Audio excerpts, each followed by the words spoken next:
Army day 2025 परंपरागत तरीके से हर वर्ष आर्मी दिवस के 2 दिन पहले जो आर्मी के चीफ हैं वो मास मीडिया से इंटरैक्शन करते हैं, डिटेल्ड और एग्जॉस्टिव इंटरैक्शन करते हैं, जिसमें वो सेना के सामने जो चुनौतियां पेश हो रही हैं, जो वो काम कर रही है, उसके बारे में तफसील में ब्यौरा देते हैं।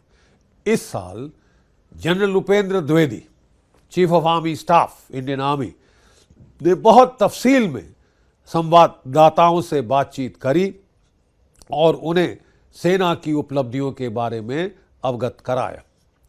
तो आइए ज़रा उनके जो वक्तव्य को थोड़ा ध्यान से देखें, सुने, क्योंकि ये बहुत ही महत्वपूर्ण जो एक वक्तव्य होता है जो कि दिशा दर्शाता है कि हमारी सेनाएं किस ओर जा रही है।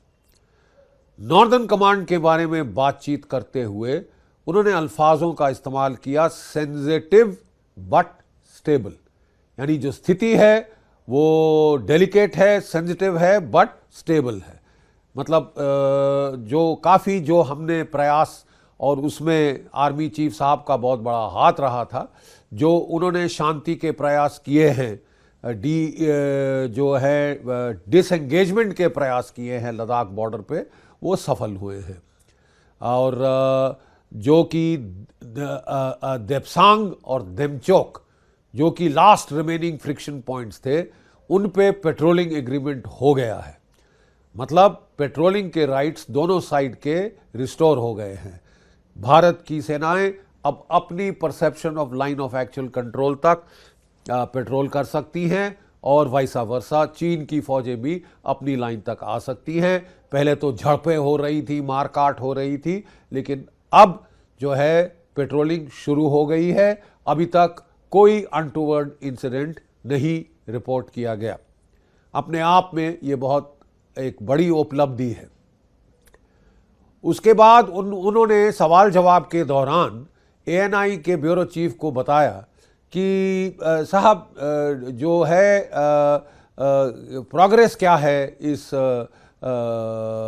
डिसएंगेजमेंट के ऊपर। तो उन्होंने बताया कि पेट्रोलिंग दोनों साइड से शुरू हो गई है, हैज़ कमेंस्ड, कई पेट्रोल हो चुके हैं, कोई ऐसी घटना नहीं हुई। ग्रेजिंग, जो कि लोकल गडरिये थे जो बेचारे अपने याक मवेशी लेके जाते थे बॉर्डर पे और उनको चीन की फौज रोकती थी, वो अब बंद कर दिया गया है। हमारे जो हर्डर्स हैं वो अपने ट्रेडिशनल ग्रेजिंग ग्राउंड्स में अनडिस्टर्ब्ड जा रहे हैं।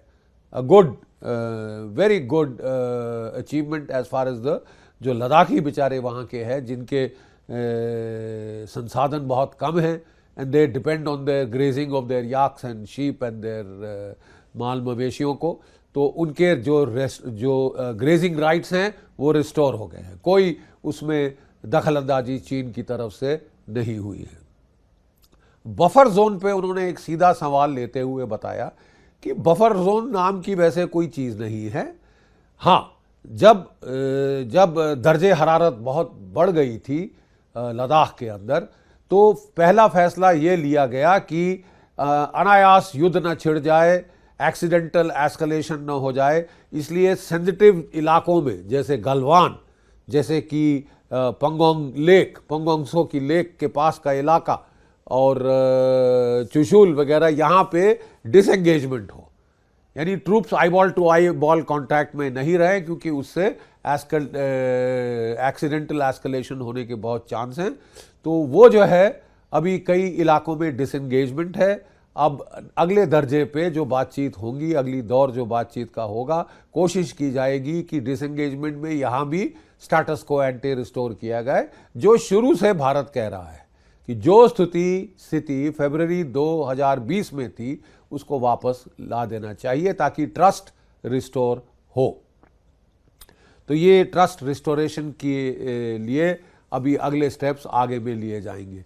एक बहुत दिलचस्प बात जो उन्होंने कही कि थोड़ा डेलीगेशन किया गया है। जो कोर कमांडर लेवल हैं, उनके नीचे के कमांडर हैं, उनको अब दायित्व दिया गया है कि छोटे मोटे झड़पें होती हैं, छोटे मोटे डिस्प्यूट्स होते हैं, लोकल लेवल के डिस्प्यूट्स होते हैं, उनको लोकल लेवल पे सुलझा दिया जाए। ऑल द वे दिल्ली और बीजिंग जाने की अब ज़रूरत नहीं है। तो ये भी एक रिलैक्स्ड एटमॉस्फेयर का माहौल पैदा करने के लिए कि टुवर्ड्स दैट एक बहुत वेलकम स्टेप है जो लिया गया है। Number 2, Jammu and Kashmir. उन्होंने बताया कि स्थिति जम्मू एंड कश्मीर में बहुत उसमें बेहतरी हुई है, बहुत बदलाव हुआ है। ठीक है साहब, वहाँ पे इलेक्शंस हुई हैं, manifestly free and fair elections.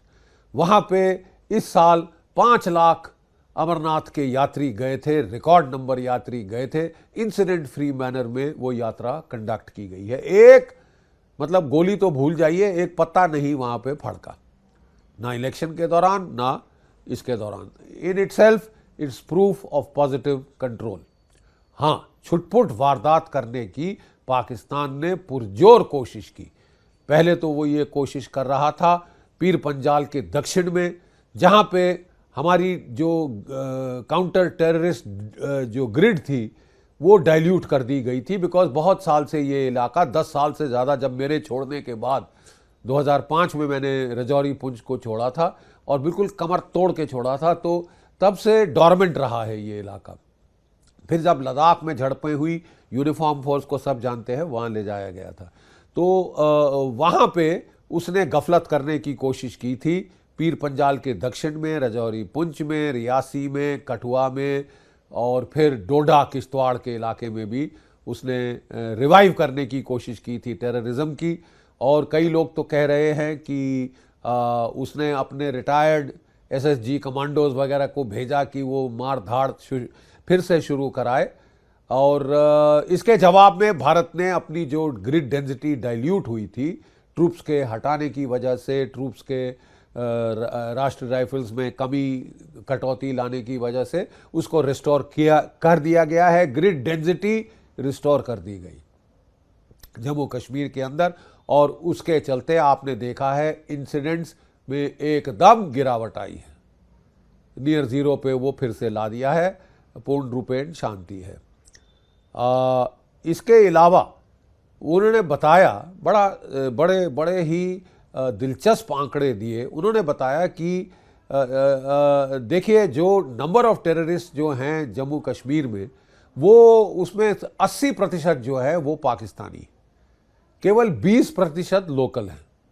देखिए, मैं लगातार सर्व किया था जम्मू एंड कश्मीर में सन 2000 से 2005 तक, लगातार नॉन स्टॉप 5 साल 3 टेन्योर किए थे, एक के बाद एक के बाद एक।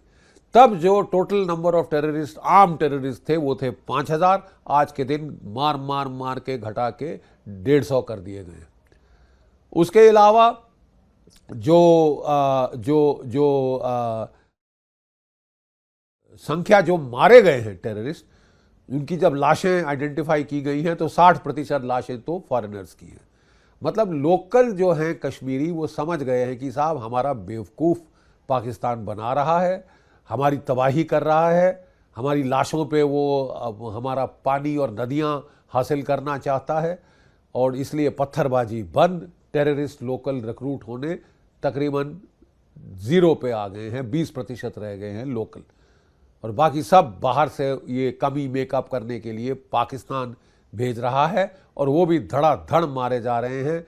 जो भी टेररिस्ट अपनी चोंच खोलता है उसकी शेल्फ लाइफ 7 दिन तक की रह जाती है। 7 दिन के अंदर अंदर मैक्सिमम 10 दिन में उसे मार गिराया जाता है। तो ये है स्थिति जम्मू एंड कश्मीर की। हालात में बहुत सुधार हुआ है, बहुत ये एक गौरव की बात है, गर्व की बात है, संतोष की बात है।